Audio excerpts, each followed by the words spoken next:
አስቀምጥ። አንዲት ሴት ነበረች ኃጢአቷን እየመዘገበች የምታነብ እና ከመብዛቱ የተነሳ ስንክሳር ታውቃላችሁ? የቤተ ክርስቲያን መጽሐፍ ትልቁ መጽሐፍ በየቀኑ የሚነበብ እና የዓመቱ ከመብዛቱ የተነሳ ቤተ ክርስቲያናችን የምትገለገልበት ከሁለት ከፍላ ነው መጽሐፍ ለመያዝ ስለሚያስቸግር እና እቺ ሴት በየቀኑ የምትሰራውን ኃጢአት እየመዘገበች ስለምታስቀምጥ ኃጢአቷ ከመብዛቱ የተነሳ ስንክሳር አህሎ ነበር ይላሉ አባቶቻችን። እየጻፈች ታስቀምጣለች እና ንስሐ እንዳትገባ ሁሉንም ተናግራ አዘልቀው እንደተጠቃለለ ይዛው ወደ ማን ሄደች? ባስልዮስ ወደ ተባለ አባት። ባስልዮስ የበቃ አባት ነው። ከ10ኛው ማዕረግ የደረሰ ሰውነቱ እሳት ሆኖ ታዋሲያን መጥተው ሲያርፉበት ከእሳት የገባ ላስቲክ ቁምትርትር እንደሚለው እንደዚያ የሚያደርግ ነው ሰውነታቸው ከመቃታቸው የተነሳ እሳቱና አጋንንትን የሚያቃጥሉ ናቸው። እና ሂዳ አባቴ የሰራው ኃጢአት ብዙ ነው፣ አንብቤ አልዘልቀውም፣ በዚህ ያለው ኃጢአትሽ ይፋቅልሽ በለኝ አለች። እምነቷን አይቶ ይፋቅልሻል። ገልጣ ስታይ የጻፈችው በሙሉ ተደምስሶ አንዲት ብቻ ቀርታ ተገኘ። ይህችን ኃጢአት አባቶቻችን በቃል እንጂ በመጽሐፍ አይናገሯት። ሲገልጿት ምንድን ነው የሚሏት? ሊሰሯት የምታስፈራ ሊናገሯት ደግሞ የምታሳፍር። የሰራቻት እሷ ናት፣ ግን ሌላው ሰው ሊናገራት የምታሳፍር ኃጢአት። ለዚህ ነው የሰወሯት እና ያቺ ቀርታለች። ከባድ ኃጢአት ስለሆነች እችን ኃጢአት ለማስተስረይ ጾሚ ጸልይ ብትባል ይቺ ሴት ስገድ ብትባል አቅሟን ያውቃል። በነገራችን ላይ ንስሐ ስንቀበል አባቶቻችን ንስሐ ሲሰጡን እንዳቅማችን ለምሳሌ የስኳር በሽተኛ የሆነ ሰው እስከ 9 ሰዓት ጾም ቢባል ይችላል። እግዚአብሔር ደግሞ የማንችለውን ሸክም አይሰጥም። ስለዚህ ይህን የማቅለል ስልጣን የማን ነው? የካህኑ ድርሻ። የሰራው ኃጢአት 40 ቀን የሚያጾም ከሆነ ካልቻለ ካህኑ ከፍሎ ይጾምለታል። ካህኑ መጾም ካልቻለ እግዚአብሔር የማያውቀው ስለሌለ 20 ቀን ወይ 10 ቀን ሊያደርግለት ይችላል። ለምን መሰላችሁ? እግዚአብሔር አስጨንቆ አይገዛም። የሚፈልገው መመለሳችን ወደዚህ ኃጢአት አለመመለሳችን፣ ከልባችን ተጸጽተን አንተን ከተመለስ ያን የተጻፈውን ካልፈጸምክ ብሎ እግዚአብሔር፣ ይሄ ማለት ከአቅማችን በላይ በሆነ ችግር ምክንያት ማለት መፈጸም ባንችል ያንን ሳትፈጽም ብሎ እግዚአብሔር አይጠይቀን። ኃጢአታችን ቅድም እንደነገርኳችሁ ለካህኑ በግልጽ እውነቱን ከተናገር ካህኑ ቀኑን ስላሳነሰው እግዚአብሔር አይኮንነንም። እኔና እናንተ አውርደናል፣ ላራግፈናል ሸክማችን። የመወሰን ስልጣኑ በሐዋርያት መጻሕፍትም በሰለስቱ የቀኖና መጻሕፍትም የተሰጠው ለካህኑ እንኳን የግሉን ኃጢአት መደበኛውን ጾም መጾም ካልቻለ ጊዜ ወስኖ ንስሐ አባት ሊሰጥ ይችላል። እግዚአብሔር አስገድዶ ስለማይገዛ ጾም፣ ስግደት የሚባሉት ነገሮች ስጋን ለማድከም የተሰሩ ስለሆኑ እኛን ለማስጨነቅ የተሰሩ አይደለም። ስጋችን ኃጢአትን እንዳያስብ ለማድከም የተሰሩ ስለሆኑ ማለት ነው። ስለዚህ የዚህች ሴት ኃጢአት አንዲት ብቻ ቀርታ ተገኘች። አሁን ቅዱስ ባስልዮስ የበቃ አባት ስለሆነ የዚያችን ሴት ድክመት ያውቃል። አንዳንድ ካህናት አባቶቻችን ለእግዚአብሔር ካላቸው ቀናይነት የተነሳ ማንችለውን ቀኖና ያሸክሙንና በዚያው እንጠፋ ያደርጉናል። ካህን ማለት ቅድም እንዳልኳችሁ ነው፣ መርማሪ አይደለ? ጥንቃቄ የተሞላበት መሆን አለበት። ደካማ ጎናችን የሚያውቅ መሆን አለበት። ይህንን ጾም ብሰጠው ይችለዋል አይችለውም ብሎ ማጥናት አለበት። ያለዚያ ይጠፋል፣ እሱ ይጠየቅበታል። ያ እንዳይሆን ጥንቃቄ ያስፈልጋል። እና ቅዱስ ባስልዮስ ጾም እንዳይሰጣት አትችል። ኃጢአቷን እየጻፈች የምታኖር እኮ መልካም ስራ መስራት ስላቃታት አንድ ቀን ንስሐ ገባበታለሁ ሰነፍ ስለሆነች በየቀኑ ንስሐ ያልገባች ሴት። ስለዚህ እንደምትጠፋ ስላወቀ ምን አላት?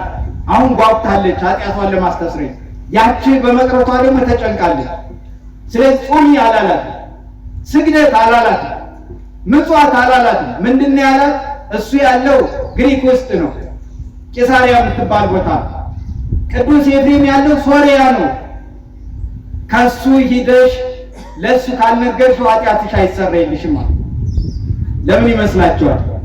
በፈሊጥ ቀኖና እየሰጣት። አሁን መንገድ ስትሄድ ሰውነቷ ይደክማል። ጾም ሰውነትን ለማርከም አይደል? ፈሊጡን ተመልከቱ። እሾህ ይወጋታል፣ ይርባታል፣ ውሃ ታጣለች፣ ይጠማታል። ከወንዙ እንኳን እንዳትጠጣ ይሞቅባታል፣ ምቾት አይሰጣትም። በዚህ ምክንያት ሰውነቷ ይደክማል። ስለዚህ ቀኖና እየሰጣት ነው፣ የምችለውን ቀኖና።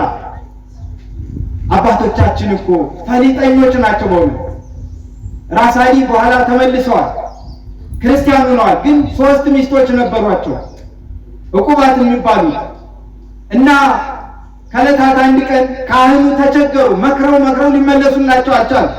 የነገስታት ልምዳቸው ስለሆነ ምን አደረጉ? የንስሐ አባታቸው ሌሎቹን ሊቃውንት ሰብሰብ ባደረጉና ወንጀል ሰርቷል ብላችሁ ክሰሱኝ አሉ። ምን አይነት ወንጀል ሲባል 3 ሚስት ያለው የንስሐ ልጅ አላቸው፣ ይህንን ማስተካከል አልቻሉም ብላችሁ ክሰሱኝ አሉ።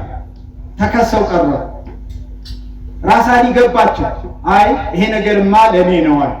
ስለዚህ ንስሐ አባቴን የማስወቅስ ከሆነ እንዲያው 3ቱንም ትቼ ገዳም እገባለሁ። ልብ በሉ።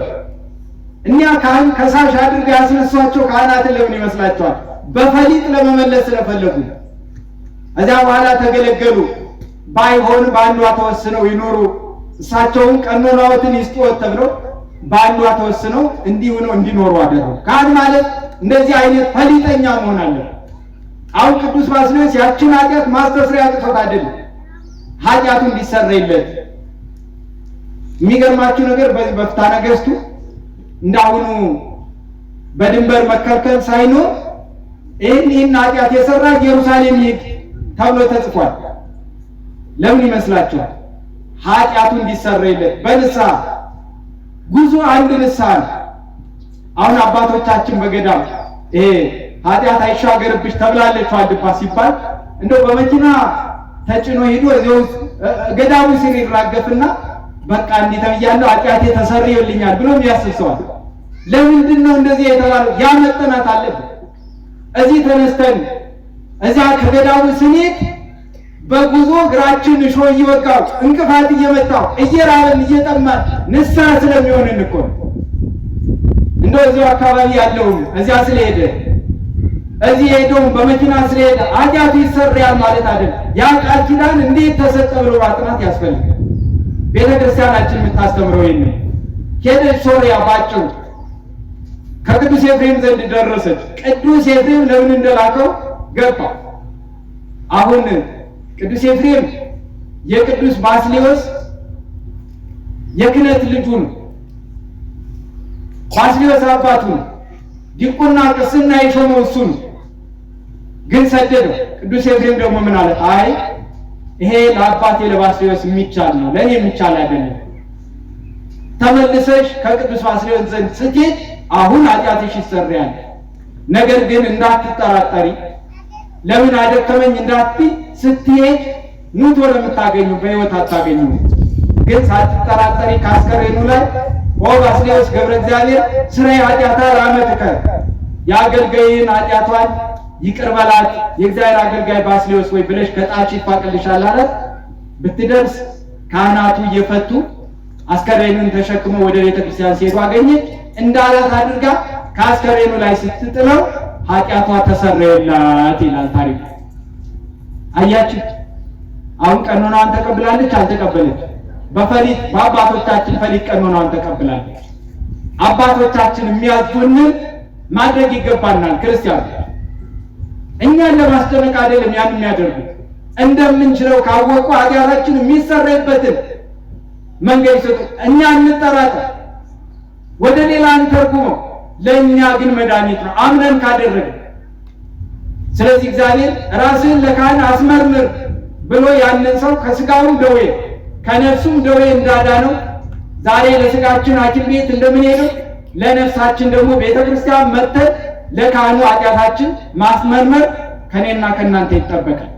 ለንስሐ ሞት ያብቃን አምላካችን እግዚአብሔር። እኔንም እናንተን ይሄ ትምህርት ለእናንተ ብቻ አይደለም፣ ለእኛም ለካህናት ለእኛም ለመምህራን ጭምር ለሁላችንም ማስተዋሉን ያድለን። ወስብሐት ለእግዚአብሔር አሜን።